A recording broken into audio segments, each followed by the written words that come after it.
Hello, ഞാനിന്ന് തിരിച്ചു വന്നിരിക്കുകയാണേ. 2-3 ദിവസമായിട്ട് ഞാൻ വീഡിയോ ഒന്നും ഇട്ടില്ല. കുറച്ച് തിരക്കായിരുന്നു.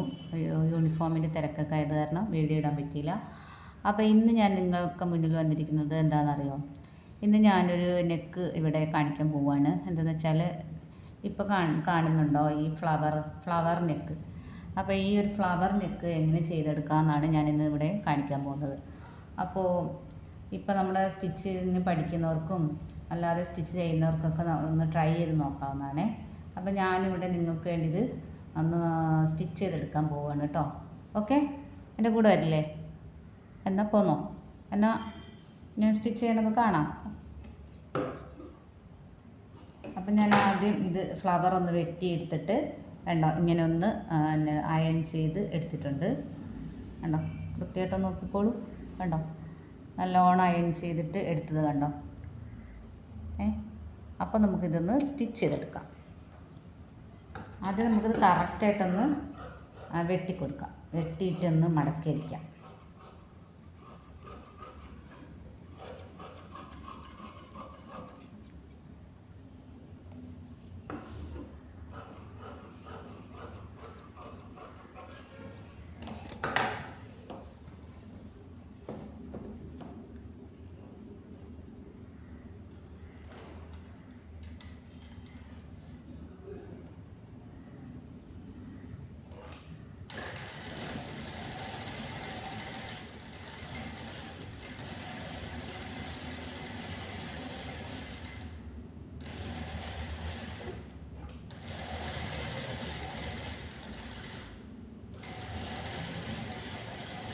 നിങ്ങളെല്ലാവരും ചെയ്യും കേട്ടോ. നമ്മൾ വീട്ടിലൊക്കെ വെറുതെ ഇരിക്കുന്ന ആൾക്കാരുണ്ടെങ്കിൽ ഇതേപോലെ സ്റ്റിച്ചിങ് നമുക്ക് ഓരോന്നും ചെയ്ത് നോക്കിയിട്ട് നമുക്ക് പഠിക്കാവുന്നതാണ്. അപ്പോൾ ഓരോരുത്തരും ചെയ്യുന്നുണ്ട്, ഓരോ മോഡൽ ചെയ്യുന്നുണ്ട്. അപ്പോൾ ആദ്യമായിട്ട് പഠിക്കുന്നവർക്കൊക്കെ ആണെങ്കിലും ഇതുപോലെ ഓരോരോ മോഡൽ ക്യാൻവാസിൽ ഇങ്ങനെ നമുക്ക് ചെയ്തെടുക്കാവുന്നതാണ്. ഇന്നാൾ മറ്റേ ഒരിതിൽ ഒരു കുഞ്ഞു പറഞ്ഞതുപോലെ ചിലത് ശരിയാവും, ചിലത് ശരിയാവില്ല. ഞാനൊന്ന് അടിച്ച് നോക്കട്ടെ, ശരിയാവും നോക്കാം അല്ലേ. നമുക്ക് ട്രൈ ചെയ്യാം.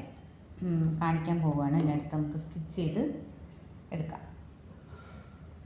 ഓക്കെ,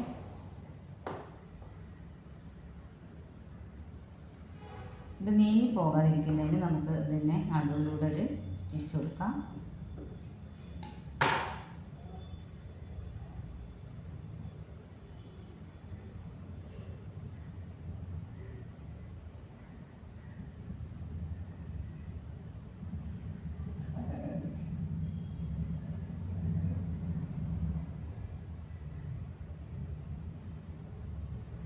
അതെ, ഞാൻ ഈ വീഡിയോ ചെയ്യുമ്പോഴേ പുറത്തു കൂടെ വണ്ടികളൊക്കെ പോകുന്നുണ്ട്. അപ്പോൾ അതിൻ്റെ സൗണ്ടൊക്കെ വരുന്നുണ്ട്. അപ്പോൾ ഈ വീഡിയോയിൽ ചിലപ്പോൾ അതിൻ്റെ സൗണ്ടൊക്കെ വരാൻ സാധ്യതയുണ്ട്. കാരണം നമ്മൾ റോഡ് സൈഡിലാണ് ഈ ഷോപ്പ്. അപ്പോൾ അത് കാരണം അതിൻ്റെ ഒരു ബുദ്ധിമുട്ടുണ്ടാവും. എന്നാലും നിങ്ങൾ അതിൽ ശ്രദ്ധിക്കേണ്ട, നമ്മളെ ഈ സ്റ്റിച്ചിങ്ങിൽ ശ്രദ്ധിച്ചാൽ മതിയേ. അപ്പോൾ നടുവിൽ കൂടെ നമ്മളൊരു അടി കൊടുത്തു. അതെന്തിനാണെന്ന് അറിയാമല്ലോ, അത് നീങ്ങി പോകാതിരിക്കാൻ വേണ്ടിയിട്ടാണ്. ഇനി നമുക്ക് ഇത് കറക്റ്റായിട്ടൊന്ന് സ്റ്റിച്ച് ചെയ്തെടുക്കാം.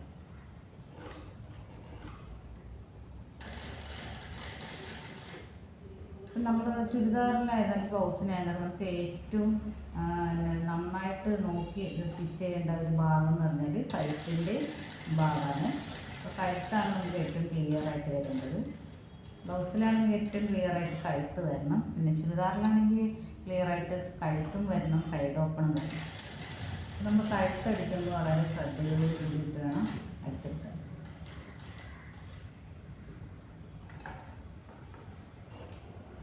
ഞാൻ ഫ്ലവർ നെക്ക് തുന്നിയിട്ടുണ്ടെങ്കിൽ ആദ്യമായിട്ടാണ് ഇത്രയും വലിയൊരു ഫ്ലവർ നെക്ക് തുന്നുന്നത് കേട്ടോ.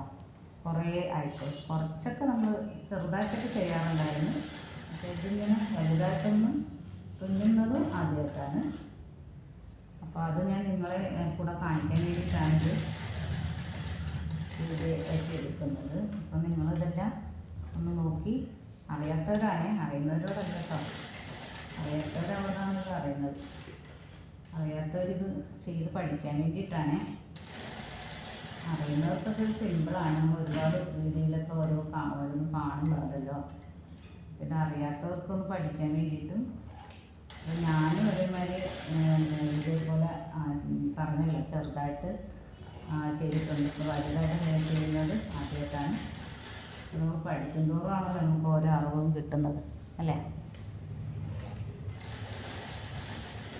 എന്നാൽ അറിയുന്ന കാര്യങ്ങൾ മറ്റുള്ളവർക്കും കൂടെ ഷെയർ ചെയ്യുമ്പോൾ അവരും പഠിക്കും. നമ്മളറിവ് വർദ്ധിക്കുകയും ചെയ്യും. ഓക്കെ, നമ്മൾ കഴുത്ത് അടിച്ചെടുക്കാൻ ഇച്ചിരി പ്രയാസമാണ്. കാരണം എന്താ വെച്ചാൽ കുറേ ഫ്ലവറില്ലേ, അതുകൊണ്ടാണ്. അപ്പോൾ നമ്മളത് ഇതിൽ സമയം എടുത്തിരുന്നാൽ നമ്മളതൊന്ന് ക്ലിയറായിട്ട് അടിച്ചെടുക്കാൻ നോക്കണം. എന്നാലേ അതിൻ്റെ കറക്റ്റ് അതിൻ്റെ ഭംഗി കിട്ടത്തുള്ളൂ. നമുക്ക് വേഗം ചെയ്യാവുന്നൊരു കാര്യമല്ല. അപ്പോൾ ടൈലറിങ്ങിൻ്റെ കാര്യം നമുക്ക് അറിയാമല്ലോ, ഏറ്റവും കൂടുതൽ ക്ഷമയുള്ള പണിയാണ് ടൈലറിങ്. ചിലരൊക്കെ പറയും എനിക്ക് ക്ഷമയില്ല എന്ന് പറയും. പക്ഷേ നമുക്ക് ഏറ്റവും കൂടുതൽ ക്ഷമയോടുകൂടി തുന്നാൻ പറ്റുന്നത് തുന്നാനല്ല കേട്ടോ, ജോലി ചെയ്യാൻ പറ്റുന്ന ഒരു ജോലി എന്ന് വെച്ചാൽ ടൈലറിങ്ങാണ്. ടൈലറിങ്ങാണ് ഏറ്റവും ക്ഷമയോടുകൂടി ചെയ്യേണ്ട ഒരു പണി. ഇങ്ങനെ അതിൻ്റെ അവസാന ഘട്ടത്തിലേക്ക് എത്തിക്കൊണ്ടിരിക്കുകയാണ്. ആരും ഇത് കാണാതെ പോകരുത്, ആവശ്യമുള്ളവരെല്ലാവരും ഇത് കാണണം.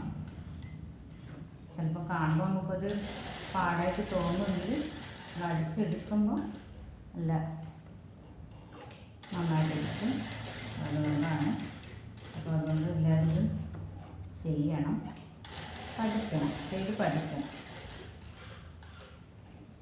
ഓക്കെ, നമ്മൾ അവസാന ഘട്ടത്തിലേക്ക് എത്തി, ഫിനിഷിംഗ് പോയിന്റിലേക്ക് എത്തിക്കൊണ്ടിരിക്കുകയാണ്. ആദ്യമായിട്ട് കാണുന്നവർ തന്നെ സബ്സ്ക്രൈബ് ചെയ്യണം കേട്ടോ, ലൈക്ക് ചെയ്യണേ. കാരണം എന്താണെന്ന് അറിയാം, എന്നാൽ എനിക്ക് അടുത്ത് ഇടുന്ന വീഡിയോ ഒക്കെ നിങ്ങൾക്ക് ഓൾറെഡി കാണാൻ കഴിയും. അതുകൊണ്ട് വേണ്ടിയിട്ടാണ് പറയുന്നത്. ഓക്കെ, അപ്പോൾ നമ്മളിതായിട്ട് ഇങ്ങനെ അടിച്ചെടുത്തിട്ടുണ്ട്. ഇനി നമുക്കതൊന്ന് ക്ലിയറായിട്ട് വെട്ടിയെടുക്കാം. നമ്മൾ വെട്ടിയെടുക്കാൻ പോവാണ്. നമ്മളിങ്ങനെ ക്ലിയറായിട്ടൊന്ന് വെട്ടിയെടുത്തു. അപ്പം നമുക്കിത് കുറച്ച് പാടാണ്, എന്നാലും കുഴപ്പമില്ല. പഠിക്കുന്ന ആഗ്രഹമുള്ളവർക്ക് ഇത് ചെയ്യാൻ പറ്റും. പിന്നെ നേരത്തെ ഞാൻ പറഞ്ഞില്ലേ, ക്ഷമയുള്ളവർക്കും ഇത് ചെയ്തെടുക്കാൻ പറ്റും. ക്ഷമയില്ലാത്തവരാണെങ്കിൽ അത് ഇട്ടേച്ച് പോകും കേട്ടോ. കുറച്ച് ക്ഷമയുള്ളവരാണെങ്കിൽ നമുക്കിത് ചെയ്യണമെന്നുള്ള ആഗ്രഹം ഉണ്ടെങ്കിൽ നമുക്ക് നേടിയെടുക്കാൻ കഴിയും. പക്ഷേ ആഗ്രഹം വേണം. നമുക്ക് ആഗ്രഹം ഉണ്ടെങ്കിൽ നമ്മൾ വിചാരിച്ച കാര്യം നേടുമെന്നാണല്ലോ അല്ലേ. നമ്മൾ ആഗ്രഹിച്ചാലേ നമ്മൾ തീവ്രമായി ആഗ്രഹിച്ചാൽ നമ്മൾ ആഗ്രഹിക്കുന്ന കാര്യം നമ്മുടെ മുന്നിലെത്തുമെന്നാണ് പാഠം. അത് ശരിയാണ് കേട്ടോ. നമ്മൾ ആഗ്രഹിച്ചാൽ നമ്മുടെ മുന്നിലെത്തും. ഏതൊക്കെ രീതിയിലായാലും നമ്മുടെ മുന്നിലെത്തും. അപ്പോൾ നമുക്കിത് ചെയ്യണമെന്നുള്ള ആഗ്രഹം ഉണ്ടെങ്കിൽ നമുക്കത് ചെയ്തെടുക്കാം. ഓക്കെ, അപ്പോൾ ഞാനിതൊന്ന് ചെറുതായിട്ട് കട്ട് ചെയ്ത് കൊടുത്ത്, അതും പെട്ടെന്ന് കട്ട് ചെയ്യാനൊന്നും പറ്റില്ല, കാരണം ഇതിങ്ങനത്തെ ഫ്ലവർ നെക്ക് ആയതുകൊണ്ടാണ്.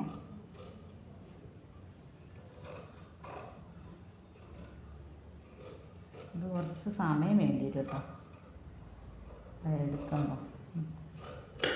അപ്പം നമ്മൾ ഇങ്ങനെ ഫുള്ള് കട്ട് ചെയ്തെടുത്തു.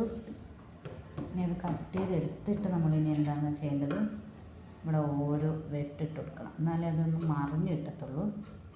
അതിന് വേണ്ടിയിട്ടാണ് നമ്മൾ ഓരോ വെട്ടിട്ട് കൊടുക്കുന്നത്.